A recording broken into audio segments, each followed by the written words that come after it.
This sauce is amazing.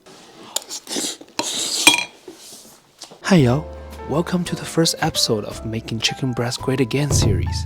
And today we're making Asian style soy sauce braised chicken with apple. Yes, these Fuji apples are absolutely tasty.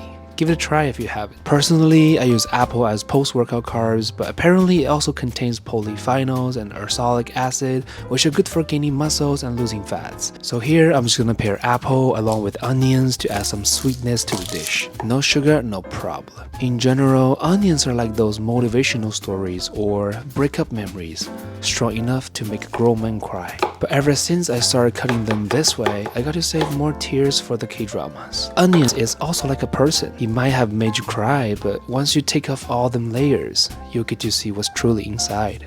I remember when I was a kid, my grandma would always feed me apples without skin because of pesticides. I mean, skins are fibers which are genuinely missing from the modern diet, and it's also the most nutrient-dense part of the apple. But unfortunately, we're living in the world where something that's supposed to be good for you might end up killing you. Money, social media, AI, maybe more.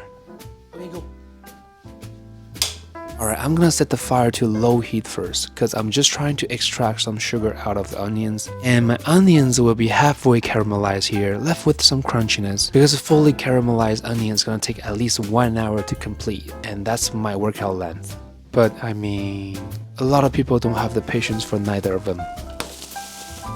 In the meantime, here's our ingredients. In Asian cuisine, you have the most important 3 aromatics, and I call them the G3s. If you get yourself some green onions, ginger, and garlic, and maybe a wok, you know your life won't go wrong no more. And I also got myself some extra mushrooms and peppers. I wiped mushroom with good amount of patience today, because I know if I wash them, they will absorb the moisture, but most of the time, I don't care. And we're using the white parts of the green onions for stir frying. Always. Green parts get wilted quite easily, so we're preparing some good old tap water, and to make it more aesthetically pleasing, we're slicing them vertically. Store the green parts in the water and you get yourself some restaurant level looking garnish. And we're gonna grab that good looking ginger and peel it with a spoon.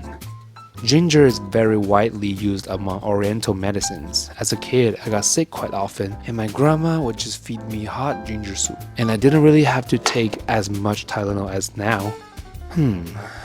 I think I should go back to drink that. But anyways, if you want to eat the ginger, then you can slice it very thin like how they do in the Chinese restaurant. But if you just want aromas, you can go for the bigger slice. And we're getting some peppers for colors and vitamin C's. My wife taught me to cut them this way so you can avoid dealing with the membranes and seeds. Quite nice.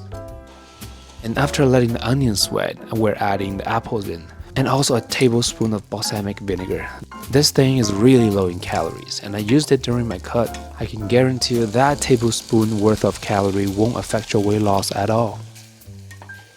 And here is our protagonist, Mr. CB. Not your Chris Bumstead, it's chicken breast. It's bigger than my hand, like that chicken never skipped chest day, I swear. I'm trimming all the fats off because, 100 grams of chicken breast will still have 3 grams of fat. And then I cut them into cubes. And by the way, I know a way to make them taste really tender, but I'll just show you in the next video. Then we're gonna brown the meat first. Chicken breast is very bland, so we gotta fry them hard to create that browning. And then you see these are flavors, my friend. And then we add aromatics in. Key step here, do not add liquid seasonings until you smell the aromas coming out from those aromatics. And for seasonings, I'm using dark soy sauce, about 1 tablespoon. It's for the colors. About 1.5 tablespoon of light soy sauce for the yum yum. Also a bit of cooking wine. It's gonna enhance the flavors. Add just 1 tablespoon of wine first and let them evaporate. This wine is super low in calories. It's not your Jack Daniels, so don't worry about it. And then you add the soy sauce. You wanna hear that sizzle. That's flavor. That's aroma.